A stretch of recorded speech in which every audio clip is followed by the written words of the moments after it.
Don't do it too quickly. Just take it step by step. Make sure the acquisition is a fit before you sign the deal. You've got to look at, in particular, the culture of the two companies.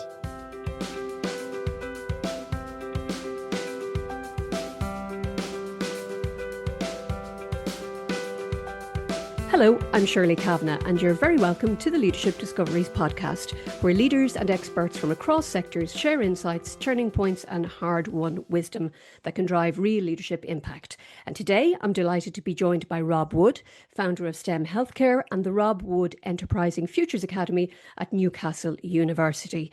Now, Rob founded STEM Healthcare, a company focused on helping life science and pharmaceutical organisations optimise their commercial performance. This is through evaluation and benchmarking of how well medical and marketing field teams execute brand strategy in the real world. Now, having expanded STEM globally, Rob sold his business in a deal valued at up to £84 million. And since then, Rob has continued to shape the sector as an investor, chair and non-executive director, with a particular focus on technology-enabled pharma services and AI-driven healthcare businesses. And through the Enterprising Futures Academy, he's also helping widen access to entrepreneurship for the next generation, a cause I know that's very dear to his heart. Rob, you're very welcome. Thank you very much. Good to speak to you. Good to speak to you too. And thank you for joining me. I was really looking forward to this conversation. And when I was looking at your bio and thinking about you, it seems like there are these three very distinct parts to your career: entrepreneur, working in the corporate world, and now bringing all those things together, including the Enterprising Futures Academy. Was there a grand plan, Rob? There was never a plan that was so long-term that would see me from when I was at university to where I am now. In fact, when I was at university, I wanted to do something completely different to the job I ended up doing. I wanted to be a PE teacher and ended up being a sales rep in a pharmaceutical company. But once I started as a sales rep, I always tried to have a 5-year plan. So not a grand plan, just like a stepping stone plan to do what I do and see what the next job might look like in that 5-year period. Definitely not a grand plan, though. Okay. So you were a pharmaceutical rep and you had an idea. How did that idea come about? Were you confident in the idea? Like, how did that work? I progressed from being a sales rep into various different jobs in the head office. It was a company called Zeneca, which became AstraZeneca. And I just got to the stage in life when I was about 40 that I didn't want the second half of my working life to be the same as the first half, working for big corporate companies. And just wanted to try entrepreneurship. It's something that I really wanted to do early on in life, but couldn't do it because of various circumstances. So I took a year to think of an idea. I had 3 ideas. I can't remember what the other 2 were actually, but I remember I had 3. And STEM was the idea that I thought might work. So I left AstraZeneca in 2007 and set up STEM just to give it a go and see if it worked. My thinking was if it didn't work, I'd give it a year and then go back into corporate life if it failed. Were you confident that it would work? Because I'm always wondering about entrepreneurs, because that's kind of risky, what you did. Yeah, no, I definitely wasn't confident because what STEM was, I don't know if it had been tried in pharmaceuticals and failed, but at that time in 2007, nobody was doing it. And that might be because it was a bad idea or it just wasn't needed. And in fact, the first person I ever went to see was the head of Pfizer in the UK. And he said to me, I don't mean to be arrogant, but I know everything about my business and I don't need anyone externally to come in and do any sort of benchmarking or quantification. So I see no point in this. And actually, I got that similar response for the next 6 months. I even tried to give the service away free of charge to one of the pharmaceutical companies. So the marketing director, who I got on quite well with, and he said to his team, there's this thing called a STEM audit. It's free of charge. Do you want to do it? And they said, no, we don't like the sound of that. So I couldn't even give it away free. So I definitely didn't. I didn't have the confidence it would work. There was more doubt in my mind than confidence. And what was the turning point then? Like, what was the one moment that you said, okay, or the market said, okay, rather? Yeah, it was probably a bit of luck because there was a lady at Roche, one of the other pharmaceutical companies, and she said to me, I hear you do this thing called an audit. I have a team leader who I don't think is a very good leader. I would like evidence to help me remove this team leader. Can you come and do an audit and generate the evidence for me? Which is not the reason to do this STEM audit. That said, I needed the work, so we went and did a project. It was so the first one we ever did. It's in my mind as clearly as it was yesterday because it was a good project, but it turned out this team leader that she had doubts about was brilliant, and that team leader went on to head Europe in one of the other pharmaceutical companies, and now, well, she set her own business up. She became an entrepreneur and sold it for quite a bit of money. So she ended up being really brilliant. The lady who brought me in ended up leaving after a couple of years, and I don't think became very successful. It's an extraordinary story just in terms of evidence and the importance of evidence, I suppose, Yeah, well, that's it, because that first project gave me, if you like, some sales material, because I could anonymize the slides, but then I could show people, not just tell people, I could show them, here's what you get from a STEM audit. And once they could visualize it, my storytelling became more powerful and never looked back. Within a month, we got a program for one of the companies across Europe. I said, yes, we can do it. And I had to figure out how we do the other countries in Europe, the big five. So Spain, Italy, France, Germany. We had to find a vehicle, which we did. And that was very successful. And then it grew really fast after that. But the first 6 months was a big challenge. Yeah. And am I right in saying that nearly every main pharma company actually was using STEM audit at one point? When I sold it at that time, 49 out of the top 50 pharma companies. 49 to the top 50, extraordinary again. And that point, I think for a lot of entrepreneurs, that scaling up point is usually the most critical, and it's often what people get wrong. Is there anything again from, the STEM experience for you that, that is essential, if you like, for that scale up piece? Yeah, the essential bit is to get great people around you. It wasn't a success because I'm a great business leader or entrepreneur. It was a success because I managed, again, a bit lucky, I managed to get great people around me. So just before I started, I said to a guy I used to work with in a different pharma company in the past called David, if he would come and help set it up with me. At the time, he was David McNaughton. He was the head of oncology for Pfizer in the UK. So it was a really good job he was young, so big career prospects ahead of him. And I said, I don't have much money. I've got enough money to pay you, which was equivalent of about 20% of the salary he was earning. But if we get business, then I can hopefully pay you as much as you're getting now.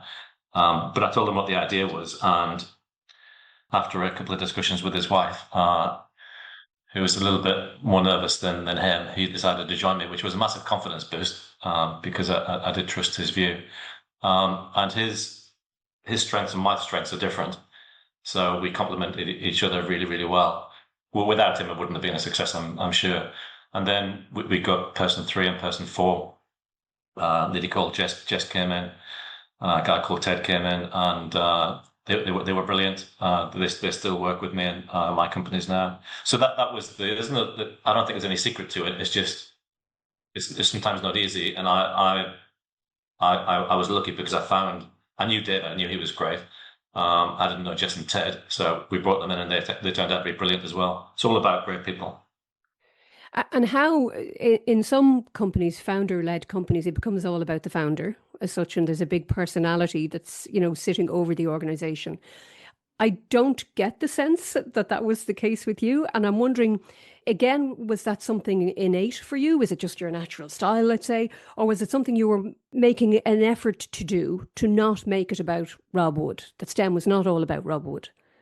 Yeah, well, I am who I am, so I didn't, I would never try and I wouldn't look at a textbook and say, here are the characteristics of a successful CEO and try and be that person. I'm who I am.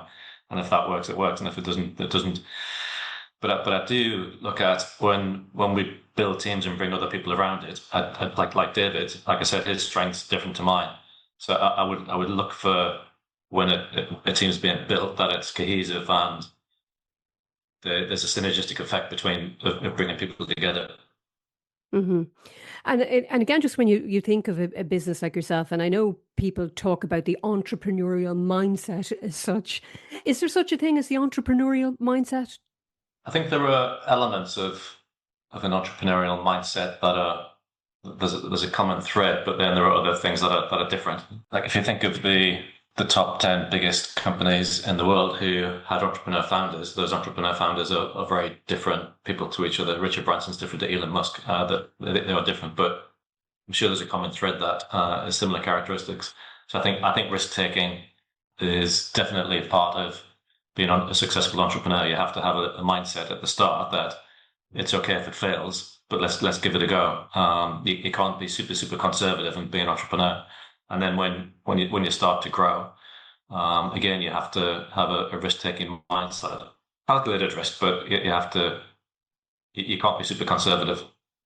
Yeah, and just about that whole piece, you mentioned failure there. So when STEM scaled up and was very successful, how did failure sit with you within that environment? Did you have the same tolerance, or did you have a different tolerance, or? So a couple of countries in Europe, we ended up hiring the wrong people. We went through a process that we thought was strong enough, but in the end, the wrong people came into those countries. In a fast-growing organization, especially when you're client-facing and the clients rely on good interaction and quality, you can't live very long with people who are not basically in the wrong job. We had to remove those people within 6 months, so we had to act quite quickly. Hmm. But generally speaking, it was quite a successful story. Yeah, very successful. So you made a decision at some point that you were going to sell STEM and move on.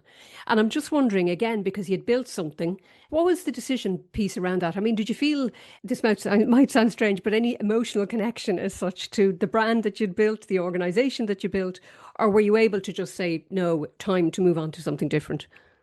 The plan to sell STEM was in my head before I founded STEM, because the longest I'd ever stayed in a job in the corporate world was 5 years. Generally speaking, I used to move roles every 2 years. The last role I was in was the 5 years. And I thought if I did my own thing, probably intuitively, I could maybe double that. And then I'd probably get bored. So before I set STEM up, I had a 10-year plan to sell it after 10 years. In the end, I sold after nine years, so more or less stuck to the plan. And the second question, did I have an emotional connection? The day after I sold STEM and the money came into the bank account, I was quite sad about it. So yes, the second day I was perfectly fine. I was very happy. But there was only one day that I felt really bad after that. And in fact, now I have a company that's replacing STEM around the world using AI. Yeah, very good. Just one thing you said there about you moved every couple of years when you were in the corporate world, because often I talk to people who, in my own practice, who are saying, "Oh, I've been here 5 years or whatever." And do people need to change organizations? I think it probably depends a little bit on the sector, but in pharmaceuticals, because there's so many different jobs and it's a very dynamic, growing industry, it was then, it still is now, there is the opportunity if you have the mindset to move, to accelerate your career, but you have to be flexible, and you have to be open-minded about doing different jobs, and you have to be open-minded about switching companies. So if you stay in the same company, it's possible to get from maybe being, well, I was a sales rep, which is quite low in the hierarchy, to a really senior job, but it probably takes a bit longer. But if you're willing to switch companies, you can accelerate that career. So I worked for 5 different pharmaceutical companies. So I accelerated my seniority by switching companies a few times. In the end, I went back to AstraZeneca, which is where I started. But in between, I worked for different pharma companies. Sort of we move on a little bit to when you'd sold STEM then. And again, I know the challenge for a lot of companies is integration of acquisitions. And it can work both ways, being the acquired company and, let's say, being the company that's doing the acquisitions. And if you take it from the STEM perspective, joining, a large corporate FTSE 250, any lessons that you take from that you might give to other people? Because it's not always easy, that sort of thing. I think probably the main lesson is make sure it's the right company before you sell. So we had many offers. I had an offer from a private equity firm that was 8 million more than the figure that I sold it for, but decided that I wanted to sell to UDG because the home was more important than the money. Well, once it got over a certain amount of valuation, the money was less important. It was other things were much more important. So I think that's the main lesson. Make sure you sell to, if you're going to sell the company, sell to the right people. And then after that, the integration, I think there's two parts to it that makes it work or not. One is the mentality of the new owner, in particular the CEO, and the second is performance. So if your performance is good, everything's fine. If your performance is bad, then I've seen other companies where it's not fine. Hmm. And just something that you said there, that once it got over a certain valuation as such, other things came into play. Was there one other thing, let's say, that was really important to you? Yeah, the most important thing was having career progression set of opportunities for the young people in STEM. So as STEM grew, we had a lot of people who joined from university after they'd finished their first degree or masters. But we used to target quite a bit of people who had health economic masters. So lots of young, very talented people. And as I was saying before about a big pharma company, there's lots of different opportunities to go. With UDG, STEM was one of 32 companies. And what I liked about it is that's another 31 companies, plus the UDG corporate world that my young staff could explore and go into. And that was the biggest driver. Very good. And just if you take it from the other perspective, because pharma is very acquisition active, let's say, and disposal active. If you were giving advice to some leader that's in the process of integrating a new acquisition into their business, what would be the advice that you'd give them? Don't do it too quickly. Just take it step by step. I think it goes back to the point I made before. Make sure the acquisition is a fit before you sign the deal. You got to look at, in particular, the culture of the two companies. I remember after I joined UDG, the first year was very successful. The deal structure was I got two-thirds of money up front and one-third over 3 years. And after the first year, STEM was very successful at UDG. And the CEO and board said to me, forget the target for the next 2 years. If you stay for the 2 years, but do a couple of different jobs. And they wanted me to look after an advisory group that ended up being 4 companies. So I had STEM. I then inherited an acquisition that had just been made, and I did another 2 acquisitions before I left in those 2 years. But that acquisition that I inherited had a very different culture to the UDG culture, and in particular, the CEO had a very, very different personality to the personality in what the core values in UDG. So I ended up having a discussion with that CEO within the first few months and agreed that he would leave the company. Maybe that deal shouldn't have happened. They maybe should have sold to somebody else because the cultural fit just wasn't there right from the start. Hmm. Interesting. Just in terms of now, what you spend your time doing. So, instead of sitting and putting your feet up, it seems that you're as active as ever in the world of work, and you're involved in technology enabled and AI and machine learning businesses. Can you just tell us a little, give us an overview of some of those businesses that you're involved in? Yeah, I have 13 companies altogether. There are 8 that are more AI driven. One of them is called AdvanceAI, and it's an AI replacement of STEM.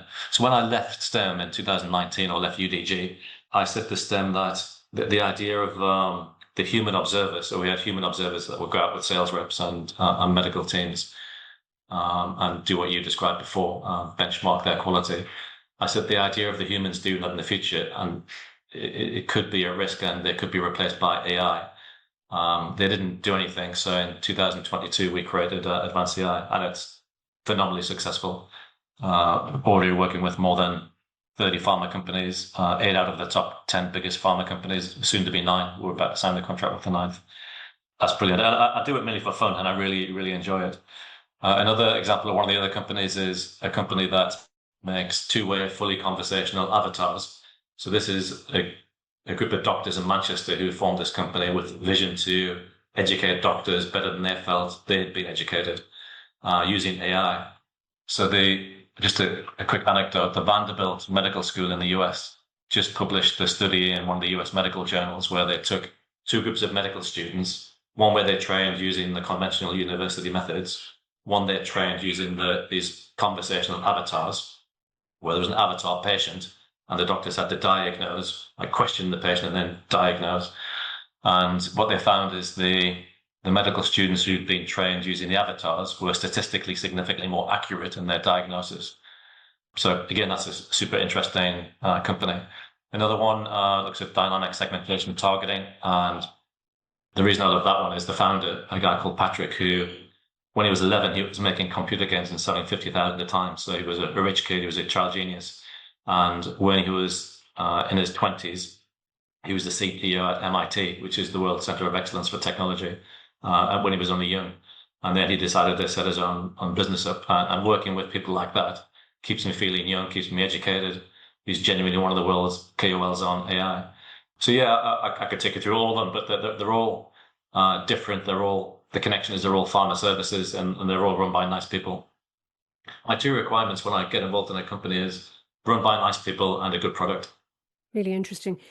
And do you have concerns, Rob? I mean, a lot of what you're talking about there is, AI for good, let's call it, for want of a better phrase, where it's probably at the end of the day making real impact for people. But at this stage, because we're hearing a lot of stuff, a lot of noise, mythos, everything that's going on and big concerns, do you have concerns about AI and the use of AI? Generally, I think the use of AI is a good thing overall because it should be used as an enabler to allow humans to do whatever their role is more effectively. I do have a concern though, and this is agentic AI that maybe it's been around for about 9 months, 12 months, in the real world being talked about. So most of the AI, either machine learning or large language models, you can build them in a controlled environment. They can't make up their own decisions. It's where it's safe. You get some hallucinations with LLM still that are a bit strange because you don't know why it's a hallucination is something's wrong, but often you don't know it's a hallucination, and when you do, you don't know why it happened. And the big companies are still trying to figure that out. But with agentic AI, that's when the AI can make up their own decisions. They can just make things up as they go along. That's very, very dangerous. I can see if that was the dominant type of AI in the world, who knows what'll happen. Yeah. Which is different to having AI agents that sometimes I hear people talk about agents and agentic AI, which are different things. You can have an agent that's machine learning or trained by LLMs, but agentic AI I think, is quite scary. Yeah. And a lot of people talk about the human plus tech, human element and tech, and the two being aligned as such. Do you see that play out in the real world that you're in? Yeah, and in fact, the regulations are more or less say there has to be a human in the loop. So there's an AI EU Act that has been sort of draft for the last 2 years. It's in force now, and that mandates that you have to have a human in the loop. Mm-hmm. Which is really important just in terms of what you're talking about there in the area of agentic AI. Can we just move on to the Enterprising Futures Academy in Newcastle University, which I think is brilliant? It feels a little bit like a legacy project. Is that what it's about? Because, I have read about you, Rob. I know you. I understand where you came from. You tell a great story, what your parents did, that you weren't exactly born with the silver spoon in your mouth. So is there a sense of a real understanding of some of these kids, and maybe what they need to be? So can you tell us a little bit about that? Yeah, so after I sold STEM, I wanted to do something to help young people, and which is where the academy idea came up from. I wanted to create a foundation that could help young people be educated about business. I wanted to actually target 18-year-olds who don't go to university. That was the original idea that I had a few years ago. At that time, about half of the kids who are 18 don't go to university. And my theory was there must be a lot of those who they don't go to university because of things that are not in their control. But they're clever, they're bright, they could be brilliant people in the future and very, very successful. And I thought if I could help those, it would be inspiring for me and it would be useful for them. Um, and I was going to do it in London because I live in London. And the alumni team at Newcastle University got in touch with me, and I got to know them a little bit over a couple of years. And they said to me, why not do it in Newcastle? Because Newcastle's one of the most deprived areas in the country, and you're from Newcastle. And it's just amazing that I hadn't thought about that before then. So it was the obvious place to do it. So that's where it's based. We worked on it for a couple of years. We launched it about 18 months ago, and so far it's doing really well. And the idea behind it, we've extended the age range, so now it's not just 18-year-olds; it's from 14 to 22, and we want to target a lot of people. And one of the reasons I did it with Newcastle University is a couple of reasons. They have a big outreach program, so although they're in the Northeast, they have an outreach program across the country, but also they're in the top 3 universities for startup businesses that come out of the university. So they already had a business mindset, and they already wanted to help young people to become entrepreneurs. It sounds fantastic, but there's a lot of talk as well about, multi-generational workforces and the challenges that some older managers have with younger employees and vice versa. I'm just wondering, interacting with that cohort of people, do you see something different? That's really scary.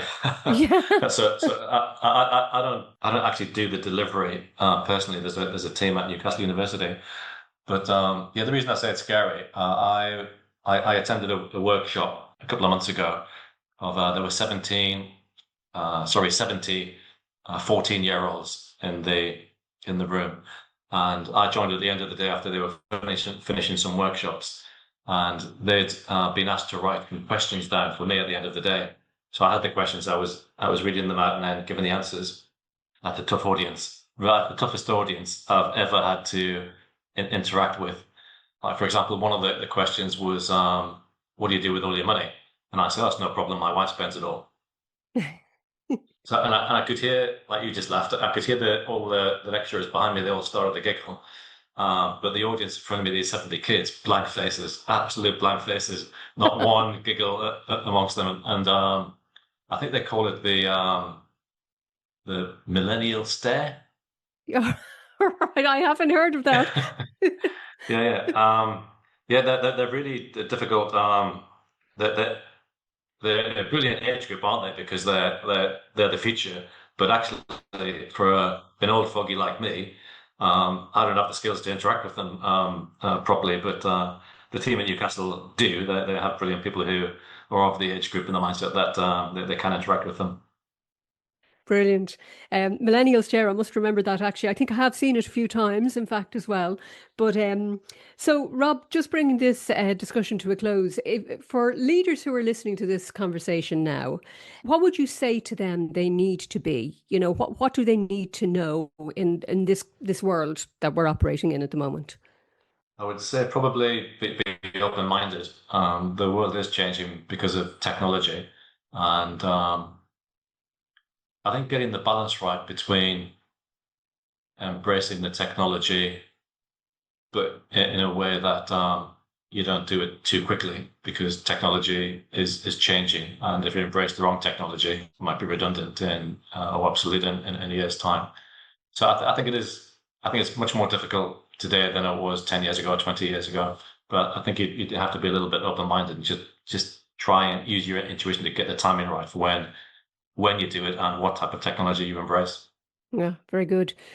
Rob, I'm reluctant to bring the discussion to a close, but I am. And I just want to say that in true transparency, I've been on your team and I've worked as part of your team, and it was probably one of the most memorable times in my career, and I learned so much from you. So thank you for that, by the way. And thank you so much, as I said, for joining me. I really appreciate your time. Thank you. You really enjoyed that. I hope you enjoyed today's conversation, and I know for me, every conversation leaves me with something new to think about. So that you don't miss any of these episodes, you can subscribe to the Leadership Discoveries podcast. Do connect with me on LinkedIn or visit shirleykavanagh.com for more resources to help you reflect and support you in your own leadership journey. Until next time.